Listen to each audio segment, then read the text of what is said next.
या अबा अब्दिल्लाह, या अबा अब्दिल्लाह। औज़ु बिल्लाहि समीउल अलीम मिनश शैतानिर रजीम। बिस्मिल्लाहिर रहमानिर रहीम। अल्हम्दुलिल्लाहि रब्बिल आलमीन वस्सलातु वस्सलामु अला अशरफिल अंबिया वल मुरसलीन खातमिन नबीयीन व शाफ़िइल महशर सय्यदिनल मुसद्दद बशीरिनल मुमज्जद नज़ीरिनल मुअय्यद अल मुस्तफ़ल अमजद अल महमूदिल अहमद अबिल क़ासिम मोहम्मद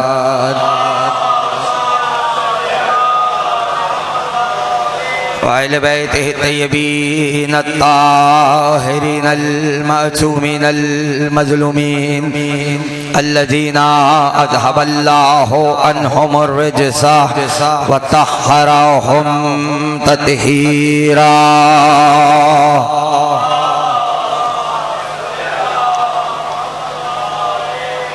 वलानतुल्लाहि अला अअदाइहिम व गासिब हुकूकिहिम व मुनकिर फ़ज़ाइलिहिम अजमईन।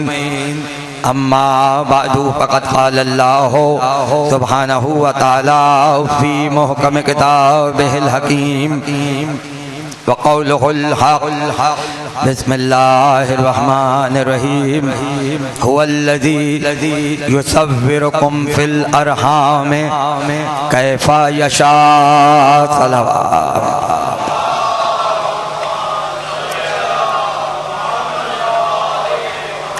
एक मरतबा और सलवात पढ़ने हैं हज़रात।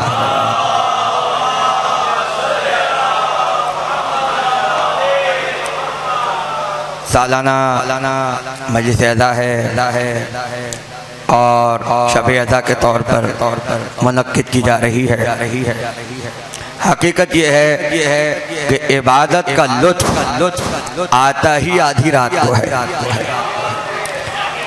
और अगर आधी रात की इबादत में लुत्फ़ न होता तो कभी खुदा तहज्जुद की नमाज आधी रात को न रखता। नमाज का आधी रात को होना ये बतला रहा है कि बावजूद इसके कि 5 वक्त की नमाजें अदा हो रही हैं, मगर फिर भी अगर नमाज तहज्जुद है तो खुदा चाहता ये है कि हमें रात की इबादत बहुत ज्यादा पसंद है। गोया जो अजमत तहज्जुद की नमाज की रात को मुसल्ले पे होती है, वही फर्ज़ अज़ा पर रात को अज़ादारी की होती है। इसलिए कि अज़ादारी का कोई अमल ऐसा नहीं है कि जो कुरान से साबित न हो। अज़ादारी का छोटे से छोटा अमल कुरान से साबित है, और अगर किसी को यकीन न हो तो वो जाकर सूरह यासीन की उस आयत को पढ़े कि परवरदिगार ने इरशाद फरमाया, अल यौमा नख्तुमु अफ़वाहिहिम व तुकल्लिमुना अयदीहिम व तशहदु अर्जुलुहुम बिमा कानू यक्सबून। क़यामत के दिन सबके मुंह पर ताले लगे हुए होंगे। कयामत के दिन सबके मुंह पर ताले लगे हुए होंगे, इसलिए कि मुंह से झूठ बोला जा सकता है। परवरदिगार ने कहा कि तुम पूरी जिंदगी झूठ बोलते रहे, कयामत में हम झूठ नहीं बोलने देंगे, बल्कि इसी मुंह पर ताला लगा देंगे। और वक्त तुकल्लिमुना अयदीहिम, तुम्हारे हाथ बतलाएंगे इन्होंने क्या किया। व तशहदु अर्जुलुहुम, तुम्हारे पैर बताएंगे तुमने क्या किया। मुंह नहीं बताएगा मैंने क्या किया, हाथ बोलेंगे हमने क्या किया, पैर कहेंगे हमने क्या किया।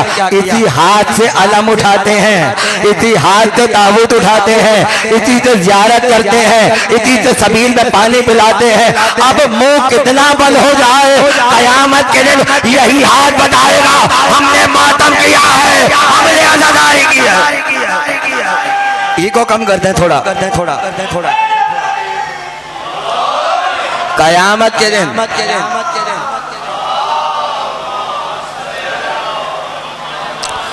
कयामत के दिन मुंह पर ताले पड़े होंगे, मगर हाथ बतलाएगा मैंने क्या किया। हाथ कहेगा मातम किया है, हाथ कहेगा अलम उठाया है, हाथ कहेगा अज़ा खाने की ज़ियारत की है, हाथ कहेगा तबर्रुक बांटा है, हाथ से सारे काम हो रहे हैं। और ऐसे में अगली आयत में कहा वतशहदु अर्जुलुहुम, पाँव बताएंगे हमने क्या किया, पाँव बताएंगे हमने क्या किया। तो जुलूस बिला वजह नहीं है, इन जुलूसों में जाओ ताकि जब कदम जमीन पर पड़े तो हश्र में गवाही दे हमने भी अज़ादारी की है। एक एक अमल गवाह है, एक एक अमल गवाह। और जहाँ गवाह हो सकता है आंखों की जरूरत पड़ जाए, हो सकता है कान की गवाही की जरूरत पड़ जाए। भाई मुंह तो बंद है, मुंह तो बंद है, आंख की गवाही हो सकता है हो जाए, कान की हो जाए, नाक की हो जाए, और हाथ की तो है। तो ऐसी मंजिल पर हमने किसी को गवाह के बगैर नहीं छोड़ा, किसी को गवाह के बगैर नहीं छोड़ा।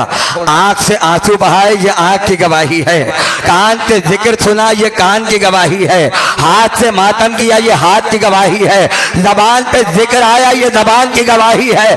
अब रह गई नाक, तो अब्बास के अलम पर गुलाब बिला वजह नहीं है, अज़ा खानों में खुशबू बिला वजह नहीं है, खुशबू गवाही देगी हमने भी अज़ादारी की है। एक एक लम्हा अज़ादारी में है, एक एक लम्हा अज़ादारी में है। और सरनामे कलाम में मुख्तसर सी आयत, ऐसी आयत जिसका ताल्लुक इंसान के, दुनिया के हर इंसान से है। हुवल्लज़ी युसव्विरुकुम फिल अरहाम कैफ़ यशा, और वही तो है जो तुम्हारी माँओं के जिस्मों में तुम्हारे चेहरे बनाता है, कैफा यशा, जैसा वो चाहता है, जैसी उसकी मशीयत होती है। ये कुरान की वो आयत है कि जिसमें अल्लाह ने वाज़े तौर पर बतला दिया कि चेहरा हम बनाते हैं, और जब हम बनाते हैं तो अपनी मर्जी से बनाते हैं, अपनी मशीयत पर बनाते हैं। कैफा यशा, जैसा हमारा दिल चाहता है हम वैसा चेहरा बना देते हैं। अब पता चला ये जो दुनिया में सबके चेहरे मुख्तलिफ होते हैं ये बिला वजह नहीं है, ये मर्जी इलाही से है। अगर किसी की पेशानी कुशादा है मर्जी इलाही से, किसी की आंख सुर्ख है मर्जी इलाही से, किसी की नाक खड़ी हुई है मर्जी इलाही से, किसी के रुखसार भरे हुए हैं मर्जी इलाही से। चेहरा बनता ही मर्जी इलाही से है, चेहरा बनता ही मर्जी इलाही से है। अब अगर किसी के चेहरे पर मोहब्बत अली में नूर आ जाए ये भी मर्जी इलाही है, और बुग़्ज़ अली में चेहरा मलहूद हो जाए ये भी मर्जी इलाही है।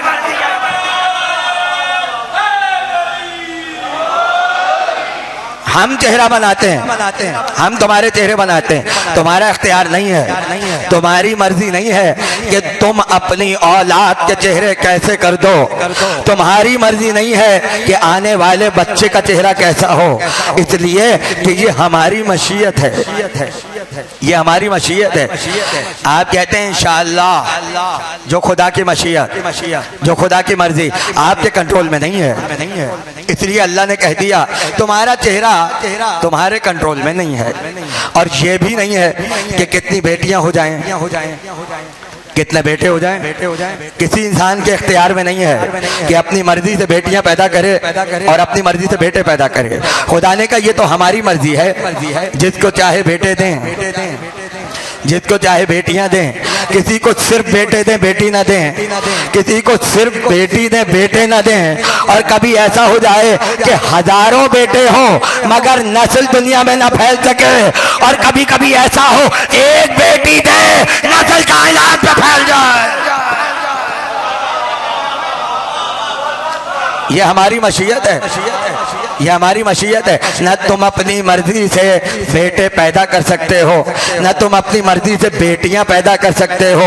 इसलिए जुमले पे तवज्जो रहे, इसलिए कि मशीयत पे कब्जा नहीं है, खुदा की मशीयत पे कब्जा नहीं है। जहां मशीयत हाथ में आ जाए वहां बेटे अपनी मर्जी से, वहां बेटियां अपनी मर्जी से। अब पता चला अगर किसी की औलाद ना हो और किसी के कहने पर 7 बेटे हो जाए, इसका मतलब है मशीयत खुदा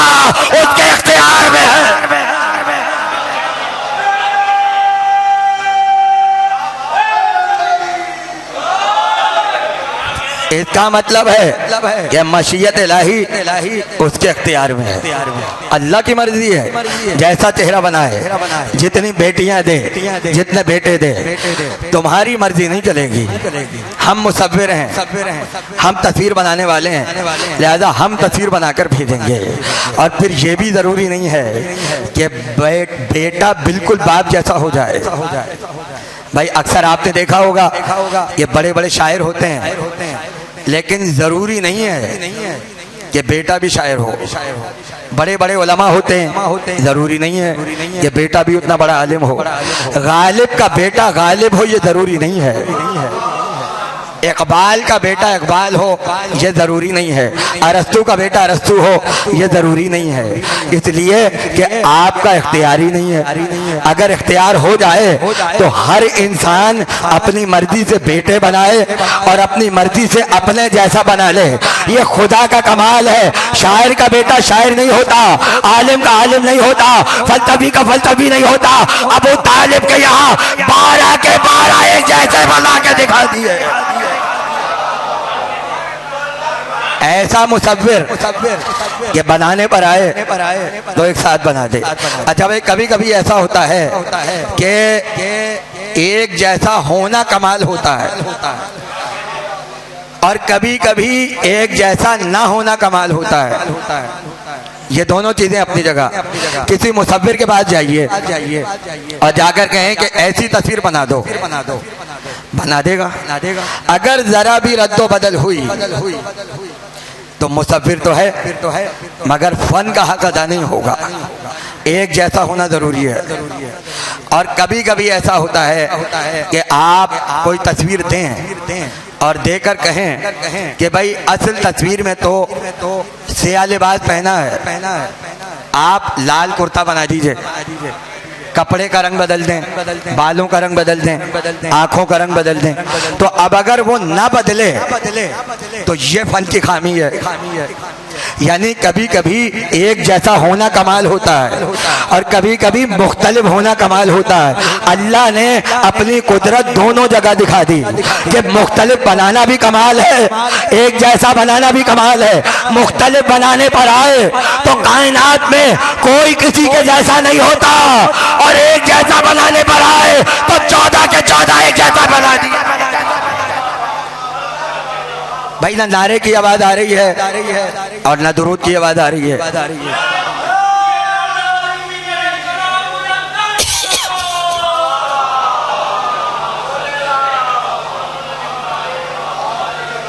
हम हैं चेहरा बनाने वाले, हम हैं बेटा देने वाले, हम हैं बेटी देने वाले। तुम्हारा इख्तियार नहीं है, तुम्हारा इख्तियार नहीं है। लेकिन अगर कोई इतराज को महसूस करना चाहे कि अक्सर ऐसा होता है कि किसी में किसी की शबाहत नजर आती है। भाई बच्चा हुआ, किसी ने कहा पेशानी तो चचा पे गई है, रुखसार दादा पे गए हैं, नाक का नक्शा माँ की तरफ गया है। ऐसा होता तो है। जब अल्लाह तस्वीर बनाता है तो कभी कभी शबाहतें भी रख देता है। आँख फला पे जाए, रुखसार फला पे जाए, पेशानी फला पे जाए। इससे इतना तो पता चला कि शबी बनाना खुदा को भी पसंद है।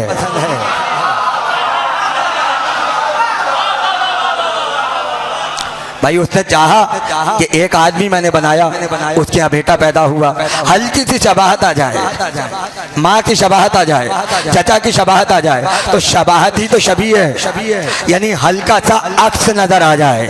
ये निज़ाम अल्लाह ने इंसानों में रखा, और सिर्फ इंसानों में नहीं रखा बल्कि अपनी किताब के लिए भी कहा, अल्लाह नज़्ज़ला अहसनल हदीस है किताबम मुतशाबिहम मसानी। हमने कुरान बेहतरीन बयान नाजिल किया, और इसकी पहचान ये है इसकी बाद आयतें एक दूसरे से शबाहत रखती हैं। कुरान की बाद आयतें एक दूसरे से मिलती हैं। या अय्युहल्लज़ीना आमनू कितनी जगह पर है, ला यालमून कितनी जगह पर है, यानी अल्फाज मिलते जुलते आपको नजर आएंगे। यह है हुस्न कुरान। और दूसरी खुसूसियत यह है कि इसमें शबाहत भी पाई जाती है, और किताबम मुतशाबिहम मसानी, इसकी बाद आयतें दोहराई गई हैं, रिपीट की गई हैं। इसका मतलब है कभी कभी रिपीट रिपीटिशन भी हुस्न है, हुस्न है, हुस्न है, दोहराना भी हुस्न है। फबे अय्ये आला रब्बिकुमा तुकज़्ज़िबान 30 से ज्यादा मर्तबा सूरह रहमान में है। वबिल वालिदैन एहसाना 2 से ज्यादा मर्तबा कुरान में है। ये रिपीटिशन नहीं है, हुस्न कुरान है। कुरान में आयतों का रिपीट होना हुस्न है, आयतों का एक जैसे मिलना, शबाहत रखना हुस्न है। तो जब खामोश कुरान में रिपीटिशन भी हो और शबाहत भी हो तो बोलते हुए कुरान के बारे में क्या ख्याल है? शबाहत वहां भी आएगी, रिपीटिशन वहां भी होगी। अव्वलो ला मोहब्बत व आखिरो ला मोहब्बत व कुल्लुहु ला मोहब्बत।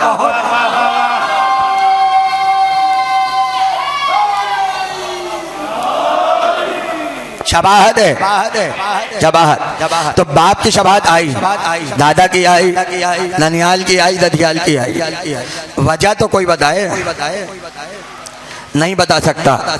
दुनिया कितनी तहकीक कर ले और इंसान कहाँ से कहाँ पहुँच जाए, आज तक ये राज कोई नहीं बता सका कि औलाद में शबाहत आती कहाँ से है। अब आप तस्वीरें लगा लें और कुछ भी कर लें, इख्तियार आपका नहीं है, बनेगा वही जो खुदा चाहेगा। अब ये कैसे हो गया, इसका राज कौन बताए। मगर एक बात तो समझ में आई कि अगर इंसान की शबाहतों पर बात करनी हो तो पहला चेहरा देखना पड़ेगा, और पहला चेहरा है हजरत आदम का। भाई आदम ही तो चेहरा तो चला ही हजरत आदम से।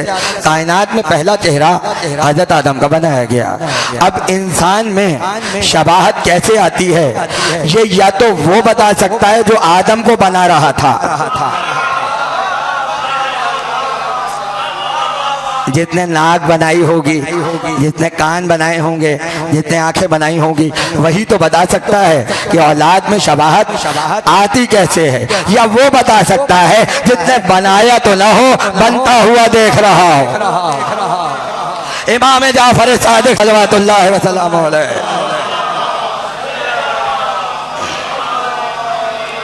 आने वाला आ गया और आकर कहा, फर्जंद रसूल, अक्सर हम ये देखते हैं कि बच्चे बुजुर्गों की चेहरे पर आ जाते हैं। किसी का चेहरा बाप से मिलता है, किसी का चचा से मिलता है, किसी का माँ से मिलता है। फर्जंद रसूल, जरा इसकी वजह तो बताइए, जरा इसकी वजह तो बताइए। तो कहने लगे, सुनो, अल्लाह ने तुम्हारे जिस्म में रगों का एक निजाम रखा है। उसमें 180 रगें ऐसी हैं जो हिलती रहती हैं, और 180 रगें ऐसी हैं जो रुकी रहती हैं। कितनी हो गई? 360 रगों में आधी हरकत में है और आधी रुकी हुई हैं। इमाम फरमाते हैं, अगर हिलने वाली रगें रुक जाएं और रुकी हुई रगें हिलने लगें तो पूरी जिंदगी तुम पे नींद हराम हो जाए। इसका मतलब यह है कि अगर इंसान सोता है तो रगों की वजह से सोता है, जागता है तो रगों की वजह से जागता है। जब रग मजबूर करती है तो नींद आ जाती है, और जब रग उन हालात पर आती है तो नींद रुखसत हो जाती है और इंसान उठ जाता है। भाई यही वजह है, ना अपनी मर्जी से आप सो सकते हैं और ना अपनी मर्जी से जाग सकते हैं। जब रग चाहेगी तो नींद आएगी, जब रग चाहेगी तो इंसान उठेगा। अब अगर कोई ऐसा हो जो शबे हिजरत 40 तलवारों के साए में सुकून की नींद हो जाए, इसका मतलब है रगों पर इख्तियार रखने वाला है।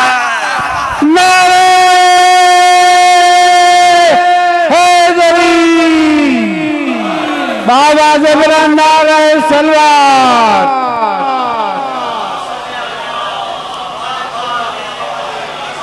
अगर कोई सो जाए और आलम ये हो कि तलवारें चारों तरफ हों, किसी को नींद नहीं आती ऐसे आलम में, मगर अगर कोई अपनी मर्जी से सो जाए इसका मतलब है रगों पर इख्तियार है। रावी ने कहा, मौला मेरे सवाल का जवाब तो आपने नहीं दिया, पूछा मैंने कुछ और है, आप जवाब कुछ और फरमा रहे हैं। कहने लगे, इसी में तुम्हारा जवाब है। कहने लगा वो कैसे? का 360 रगें वो हैं जो तुम्हें सुलाती हैं और तुम्हें जगाती हैं। आप सुनो, इसके अलावा 90 रगें ऐसी हैं जिसमें आधी ननियाल की हैं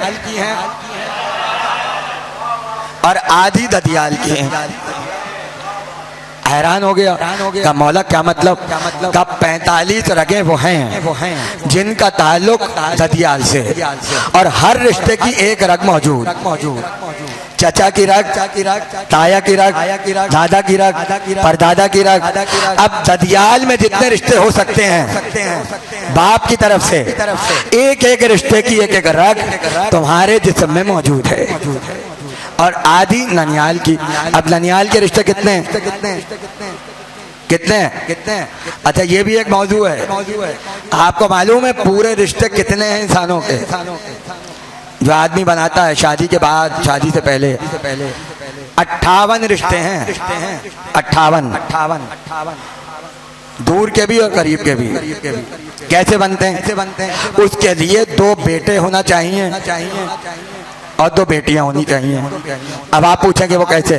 भाई अगर एक बेटा होगा तो चचा का रिश्ता खत्म, चाची का रिश्ता खत्म, चाचाजाद भाई खत्म। एक बेटे के कम होने से। और अगर एक बेटी हो खाला का रिश्ता खत्म, खालाजाद भाई खत्म, खालू खत्म। एक बेटी के कम होने से कितने रिश्ते कम हो गए? इसका मतलब यह है कि रिश्ते कामिल बनाने के लिए, 58 रिश्ते पूरे करने के लिए 2 बेटे होने चाहिए और 2 बेटियां होनी चाहिए। अब समझ में आया, फातिमा को खुदा ने 2 बेटे दिए, 2 बेटियां दी ताकि कोई रिश्ता खाली ना रह जाए, कोई रिश्ता कम ना रह जाए, कोई रिश्ता कम ना रह जाए। लिहाजा कहने लगे 90 में आधी रगें ददियाल की, आधी रगें ननियाल की। सुनते रहिएगा। रावी ने कहा मौला मेरा जवाब तो अभी भी नहीं मिला, शबाहत कैसे आती है? कहने लगे सुनो, जब इंसान दुनिया में आ रहा होता है तो ये 90 रगें खुदा की बारगाह में महवे दुआ हो जाती हैं, और हर रग ये कहती है परवरदिगार आने वाले बच्चे को हमारे चेहरे पे पैदा कर दे। हर रग दुआ करती है आने वाले को हमारे चेहरे पर पैदा कर दे। अगर माँ की दुआ कबूल हो गई रग की तो बच्चा माँ की शबाहत पर आएगा। अगर बाप की रग की दुआ कबूल हुई बाप की शबाहत पर आएगा। अगर माँ बाप दोनों की कबूल हुई तो कुछ शबाहत माँ की होगी। कोई बता सकता है ये? नहीं बताएगा इमाम के अलावा। का जिसकी रग होती है उसकी शबाहत होती है। अगर तुम किसी के चेहरे में किसी की शबाहत देखो तो पहचान लो किसकी रग का असर है, किसकी रग का असर है। मगर मैं दस्ते अदब जोड़ के कहूंगा फर्जंद रसूल अगर बाप की शबाहत देखें तो बाप की रग है, माँ की शबाहत देखें माँ की रग है, मामों की शबाहत देखें मामों की रग है। अब अगर कोई ऐसा आ जाए जिसकी आंख खुदा की आंख हो जाए, चेहरा खुदा का चेहरा हो जाए, हाथ खुदा का हाथ,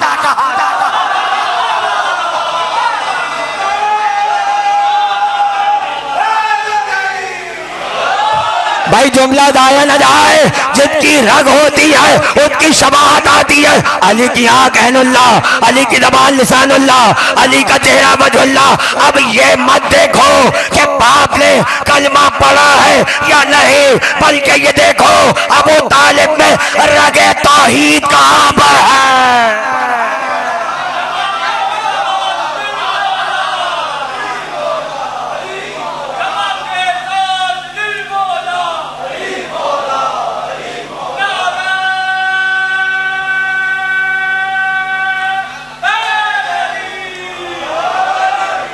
बल्कि ये देखो कि बाप में रगे तौहीद कहाँ पर है, बाप में रगे तौहीद कहाँ पर है। लेकिन भाई यहाँ तो गजब हो गया।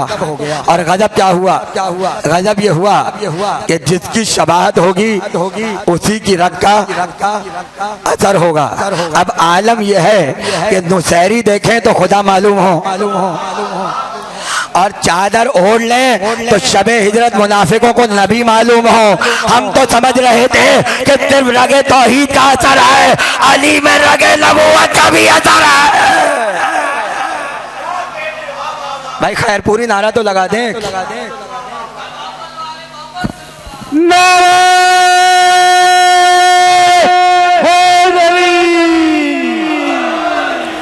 बाबा जबरन नारे सलावत।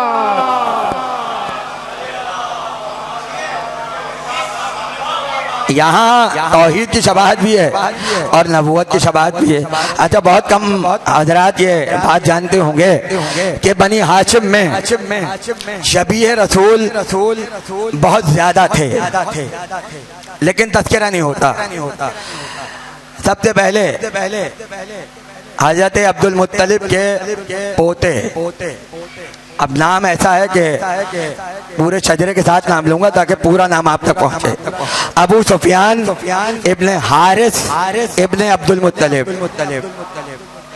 अब्दुल मुत्तलिब का बेटा हारिस, उनके बेटे अबू सुफियान।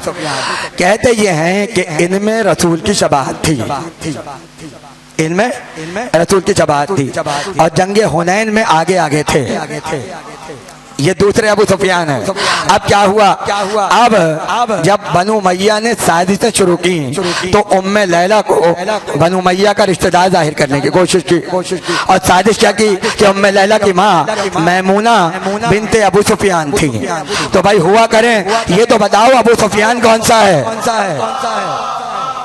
ये भी तो बताओ अबू सुफियान कौन सा है। तो पता ये चला कि जनाब उम्मे लैला की जो माँ है वो है मैमूना बिनते अबू सुफियान इब्ने हारिस इब्ने अब्दुल मुत्तलिब, और अबू सुफियान इब्ने हारिस इब्ने अब्दुल मुत्तलिब में रसूल की शबाहत थी। ये नाना है उम्मे लैला के। खुदा जाने मैं क्या कह रहा हूँ, आप कहाँ पहुँच रहे हैं। यानी अकबर वो है जो बाप की तरफ से शबीह रसूल ला रहा है, माँ की तरफ से भी शबीह।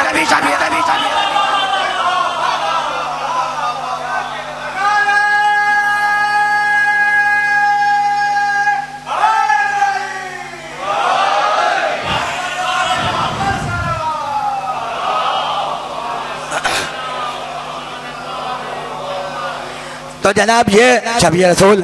अच्छा, जनाब सैयदा चलने में शबीह रसूल, बोलने में शबीह रसूल। नबूवत की घराने की बेटी की शानी यही है कि जब बोले तो लग रहा है मोहम्मद बोल रहे हैं। अब चाहे जैनब हो या फातिमा, वहां लगेगा नबी बोल रहे हैं और यहाँ लगेगा अली बोल रहे हैं। इसका मतलब यह है कि जहाँ इतनी शबाहतें थी वहाँ शहजादी चलने में शबीह रसूल थी और बोलने में शबीह रसूल थी। इमाम हसन सर से पैर तक, सर से सीने तक शबीह रसूल। भाई पानी की जरूरत नहीं है, आप आराम से बैठे। इमाम हसन सर से सीने तक शबीह रसूल और इमाम हुसैन सीने से पैर तक शबीह रसूल। भाई बहुत तवज्जो रहे। जनाब मुस्लिम इब्ने अकील शबीह रसूल, कासिम शबीह हसन और हसन शबीह रसूल। शहजादा अली असगर शबीह रसूल। पूरी जिम्मेदारी के साथ कह रहा हूँ। और शहजादे अली असगर शबीह रसूल। और अकबर को तो सनद मिली इमाम से, बोलने में, इखलाक में और आवाज में, बात में, खलकन व खुलकन व मंतकन भी रसूल है। यानी अकबर भी शबीह रसूल। भाई बहुत तवज्जो रहे। और ये जो गैबत में तशरीफ फरमा है, ये 14 चीजों में शबीह रसूल। नाम में भी, कुनियत में भी, मनसब में भी, मुख्तलिफ तरीकों से 14 तरीकों में इमाम ज़माना शबीह रसूल। भाई बहुत तवज्जो रहे। जिन लोगों ने मंतिक पढ़ी है वो जानते होंगे कि मंतिक में एक कायदा पढ़ाया जाता है, जुज़ और कुल। जुज़ और कुल। जुज़ और कुल क्या है? जुज़ मिलता है तो कुल बनता है, जुज मिलकर कुल बनाता है। अगर एक जुज कम हो गया पूरा का पूरा कुल बेकार हो जाएगा। एक जुज के कम होने से पूरा का पूरा कुल बेकार हो जाएगा। जुज मिलेगा कुल बनाएगा, और एक जुज निकल गया सारा का सारा कुल बेकार हो गया। अब दीन को बनना था और कामिल होना था, तो जितने जुज थे वो आना शुरू हुए। नमाज आई, शामिल हो गई, रोजा आया, शामिल हो गया, हज ज़कात शामिल हो गया, कुरान शामिल हो गया, काबा, शरीयत, एक एक चीज कामिल हो गई, मगर कुल अभी भी नहीं बना। इसलिए कि अगर कुल से एक जुज निकाल दिया जाए तो सारा कुल बेकार हो जाएगा। इसलिए का अगर विलायत नहीं पा जाए सब बेकार हो जाएगा। वाह वाह वाह वाह, नारे हैदरी, बाबा से बुलंद नारे सलावत। अरे भाई बाबा से बुलंद सलावत पढ़े आप हजरात।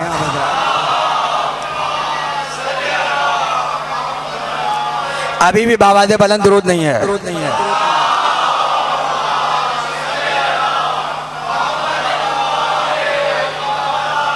लिहाजा एक जुद है और एक कुल है। जुद मिलते हैं तो कुल बनता है। अब सुनिए जुमला, पैगंबर की शबाहत जिसको भी मिली जुद भी मिली,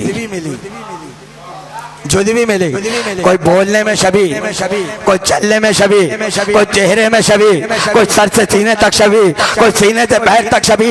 कुल्ली शबाहत किसी और के हिस्से में नहीं आई। ये शरफ सिर्फ अली अकबर को हासिल हुआ, जो बोलने में भी शबी है, इखलाक में भी शबी है, गुफ्तार में भी शबी है। अब अगर ऐसा शबी है मोहम्मद हो तो फिर समझो हुसैन में रगे नबूवत कहां पर।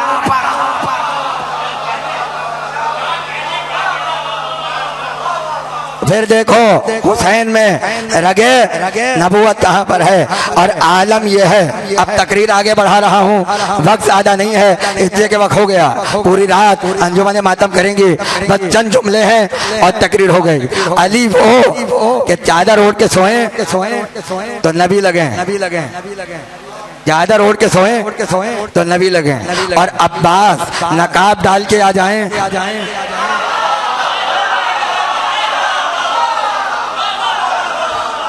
अब्बास अगर नकाब डालकर आए तो लोगों को अली मालूम होते हैं। अब समझ में आया शबाहत का कमाल ही यही है। अगर पर्दा भी लगा दिया जाए तो कोई शबाहत को छुपा नहीं सकता। दुश्मन भी पहचानते हैं, दुश्मन भी पहचानते हैं। 4 बरस की उम्र अब्बास की, 4 बरस की उम्र, और आ गए मदीने के बच्चे और आकर कहने लगे कि अब्बास आज शाम को मदीने के बाहर एक पहलवान अपनी शुजाअत के जौहर दिखा रहा है, चलोगे हमारे साथ? चलोगे? अब भाई जिनका शजरा ही शुजाअत हो वो औरों को कहाँ खातिर में लाते हैं। कहने लगे मैं नहीं जाऊंगा। कहा फिर भी चलो, जाने में हद क्या है? भाई माना ये शुजाअत तुम्हारी मीरास है, मगर देखने में हद क्या है? चले मदीने से बाहर आए और देखा कि बच्चे चारों तरफ से घेरे हुए पहलवान की बहादुरी के नमूने देख रहे हैं। अब जाहिर है ये जब अब्बास 4 साल के थे तो कौन सा साल होगा? ये तो आपको पता होना चाहिए ना। 26 हिजरी में अब्बास इस दुनिया में आए, 4 साल के हुए 30 हिजरी में। होगा या नहीं? अब वो जो बच्चे देख रहे होंगे उसमें कोई 8 साल का होगा, कोई 10 साल का होगा, कोई 5-6 साल का होगा। तो पता ये चला कि 20 हिजरी से लेकर 30 हिजरी के दरमियान जो बच्चे पैदा हुए थे वो पहलवान की बहादुरी के नमूने देख रहे थे। अब जाहिर है 20 हिजरी में पैदा होने वालों को क्या पता कि बद्र किसे कहते हैं, उहद किसे कहते हैं, खैबर किसे कहते हैं, जितने बहादुरी के मैदान ही ना देखे हो। भाई उन्हें क्या पता बहादुरी होते क्या है। आए आके खड़े हो गए। पहलवान ने दूर से देखा और कहा अब्बास कुश्ती लड़ोगे? कुश्ती मुड़ के देखा ही नहीं उसकी तरफ। फिर आवाज दी अब्बास कुश्ती लड़ोगे? अब बात से कोई जवाब नहीं दिया। अब जब तीसरी बार कहा तो आगे बढ़ के आया और उल्टे कान की तरफ आकर कहा, अब्बास कुश्ती लड़ोगे, कुश्ती लड़ोगे। देखिए कभी कभी तकब्बुर का जवाब तकब्बुर से देना इबादत है। तकब्बुर जायज़ नहीं है इस्लाम में, बिल्कुल जायज़ नहीं है। लेकिन मौला अली ने नहजुल बलागा में कहा कभी कभी बदतमीजी का जवाब बदतमीजी से देना इबादत है। उस मौके पर कि जहां आपकी गैरत दूसरे मानों में ना बदल रही हो। अब मैं कैसे समझाऊं आपको, यानी यूँ समझ लें कि मर्द होना साबित ना हो रहा हो, उस मौके पर तकब्बुर का जवाब तकब्बुर से देना इबादत है, गुरूर का जवाब गुरूर से देना इबादत है। जब वो यहाँ आया और आकर कहा, बास कुश्ती लड़ोगे, एक मर्तबा उल्टा हाथ उठाया और उठाकर उसके रुखसार पर दे मारा। शबे हिजरत जब अबू जहल ने पूछा था कि मोहम्मद कहाँ गए, तब भी अली ने उल्टा ही हाथ मारा था। जो उदार तो समझे वो अब्बास के हाथ तो समझेगा। उल्टा हाथ रख के दिया, उल्टा। और अब जब रखा तो सीधे चले अपने घर वापस आए और आकर कमरे में लेट गए। लेटे क्यों? इसलिए का शरीयत का हुक्म है कि अगर गुस्सा काबू ना हो रहा हो तो जमीन पे लेट जाओ ताकि गुस्सा खत्म हो जाए। 4 बरस की उम्र में जिसको शरीयत का इतना ख्याल हो लेट गए जमीन पर और दरवाजे को बंद कर दिया। इतने में बाहर घर के दरवाजे पे दस्तक हुई। कंबर गए, दरवाजा खोला तो क्या देखा कि वो पहलवान अपने बाप के साथ खड़ा हुआ है। और आलम यह है कि उल्टा हाथ रुखसार पर है, उल्टा हाथ रुखसार पर है और कोहनी से खून के कतरे टपक रहे हैं। कोहनी से खून के कतरे एक एक करके टपक रहे हैं। आया और कहा, या अली, आज तुम्हारे बेटे ने मेरे बेटे के तमाचा मारा है। सुनते रहे। कहने लगे, अच्छा आए क्यों हो? कब फिक्र न कीजिए, जुमला सुनिएगा, फिक्र न कीजिए, शिकायत करने नहीं आया, मुबारकबाद देने आया हूँ। अली ने कहा, तमाचा खाने पे कौन सी मुबारकबाद? तमाचा खाने पे कौन सी मुबारकबाद? का मुबारकबाद इस बात की है कि जब बचपन में ये आलम है तो जवानी में आलम क्या होगा? भाई तवज्जो रहे। अली ने कहा, भाई तमाचा ही तुम्हारा है, इसमें हैरानी की बात क्या है? कहा, या अली, हैरत इस बात पर है कि जब कोई तमाचा मारता है तो निशान हाथ का होता है। अब्बास से मारा तमाचा है, निशान तलवार का है।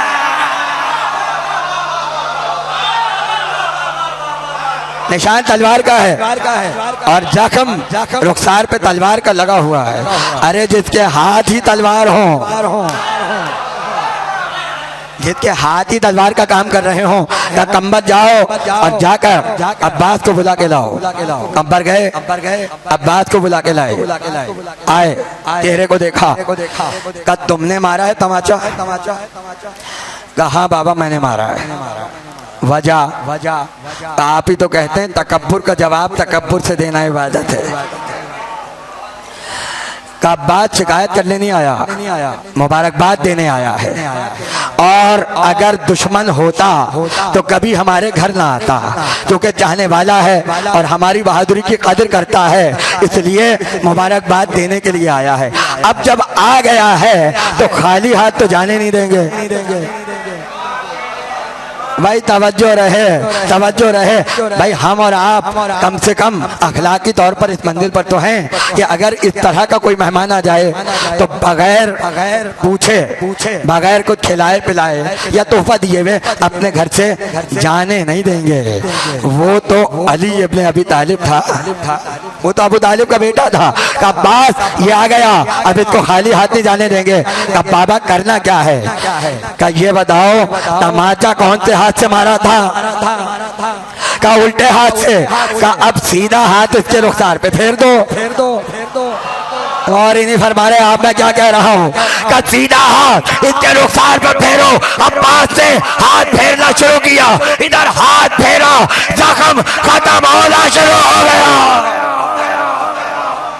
इधर हाथ फेरा, उधर जख्म खत्म होना शुरू हुआ। अब पता चला अब्बास के उल्टे हाथ की तासीर क्या है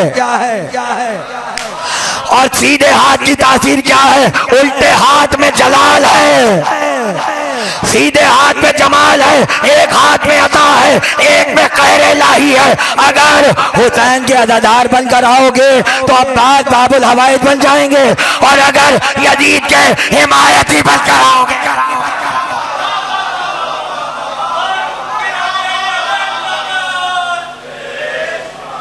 अब्बास के हाथ में दोनों तासीरें अब्बास के हाथ में। और यही अली का कमाल, अली के हाथ में रहमत भी है और अली के हाथ में आजाब भी है। इसलिए जुल्फ़िकार कहीं रहमत बन जाती है और कहीं आजाब इलाही बन जाती है। अब्बास सिर्फ चेहरे में शबी नहीं है, सिफात में भी अली की शबी है। एक हाथ में रहमत, एक हाथ में आज़ाब इलाही। और शान ये है कि जो मनसब आ गया अब्बास के पास वो अब्बास का हो गया। सकायत पहले भी थी, अब्बास पर आई खत्म हो गई। अलमदारी पहले भी थी, अब्बास तक आई खत्म हो गई। वफा पहले भी थी, अब्बास तक आई खत्म हो गई। बहादुरी पहले भी थी, मगर बतला दिया कि अगर किसी शय से निस्बत हो जाए तो तफसील बताने की जरूरत नहीं है, तफसील बताने की जरूरत नहीं है, सिर्फ नाम लो, पूरी सवाने हयात सामने आ जाएगी। आपने कहा फुरात, तसव्वुर में अब्बास। आपने कहा कटे हुए बाजू, तसव्वुर में अब्बास। आपने कहा अलाप, तसव्वुर में अब्बास। आपने कहा मशकीज़ा, तसव्वुर में अब्बास। आपने कहा वफा, तसव्वुर में अब्बास। हर मनसब को अब्बास ने इस तरह से निभाया कि जो अब्बास का हुआ वो अब्बास का होकर रह गया, अब्बास का होकर रह गया। यही वजह है जब तक अब्बास रहे किसी की जबान पे फरियाद न थी, किसी की जबान पे फरियाद नहीं थी। मगर जब पादे करबला काफिला चला, पत्थर आए अब्बास, तादियाने आए अब्बास, तुर्रे मारे गए अब्बास, एक एक लम्हे पर अहले हरम अब्बास को पुकार रहे हैं। अब्बास को आवाज देते जाते हैं। अज़ादारों, करबला का ज़ाहिर बयान करता है कि मैं रोजाना हुसैन के रोजे पर जाता था और एक दिन अब्बास के रोजे पर जाता था। जब 2-3 हफ्ते गुजर गए तो ख्वाब में फातिमा ज़हरा आई और आकर कहा तुम मेरे बेटे की ज़ियारत नहीं करता, तुम मेरे बेटे की ज़ियारत नहीं करता। मैंने कहा बीबी रोज तो जाता हूँ। कहा नहीं, तू मेरे अब्बास की ज़ियारत नहीं करता, तू मेरे अब्बास की ज़ियारत नहीं करता। पता चला अब्बास के ज़ाहिरों पर फातिमा की निगाहें लगी हुई हैं, फातिमा की निगाहें लगी हुई हैं। ये अब्बास की वफा का आलम है। और फिर जब चहलुम के दिन जाबिर इब्ने अब्दुल्लाह अंसारी कब्र हुसैन के गिर्द बैठे हुए थे और गुलाम पुकार के कह रहा था कोई काफिला आता हुआ नजर आ रहा है, कोई काफिला आ रहा है, तो जाबिर ने कहा था मेरे हाथ में तलवार दे दो, अगर कोई दुश्मन होगा तो मैं अपने आका के दुश्मन से जंग करूंगा, मेरे हाथ में तलवार दे दो। तो गुलाम ने कहा था ये दुश्मन नहीं है, ये तो किसी बीबियों का काफिला आ रहा है। कब बीबियां कैसे? का अमारियां लगी हैं, सिया पर्दे पड़े हुए हैं, सिया पर्दे बतला रहे हैं। अज़ादारों का काफिला आ रहा है, अज़ादारों का काफिला आ रहा है। बस वही वक्त था कि एक मर्तबा कुछ देर के बाद जाबिर के गुलाम ने अल्लाह अकबर की आवाज बुलंद की। तो जाबिर ने पूछा क्या वजह है? का काफिला करीब आता चला जा रहा है, मगर मैं एक अजीब मंजर देख रहा हूँ जो पहले नहीं देखा, पहले नहीं देखा। का क्या देख रहे हो? का मैं देख रहा हूँ जैसे जैसे काफिला करीब आता चला जा रहा है, औरतें अपने आप को नाकों से गिरा रही है, नाकों से गिरा रही है। और एक मर्तबा वो मंजिल आई कि जाबिर के कान में आवाज आई, ए भैया ज़ैनब आई है, अब्बास ज़ैनब आई है। अली अकबर। उठो, माँ तेलुम करने आई है। एक एक बीबी पुकार रही है, एक एक बीबी पुकार रही है। बस वही वक्त था, हुसैन ने कहा जाबिर हट जाओ। आखिरी जुमला मसाहिब का जाबिर हट जाओ, हट जाओ। का मौला क्यों हट जाओ? का जाबिर मेरी बहन मेरी कब्र पे आ रही है, रास्ता दो। बहन भाई जब मुलाकात करे वतयालमुल्लज़ीन ज़लमू अय्यामुन क़लबिन यन्क़लिबून मातमे हुसैन।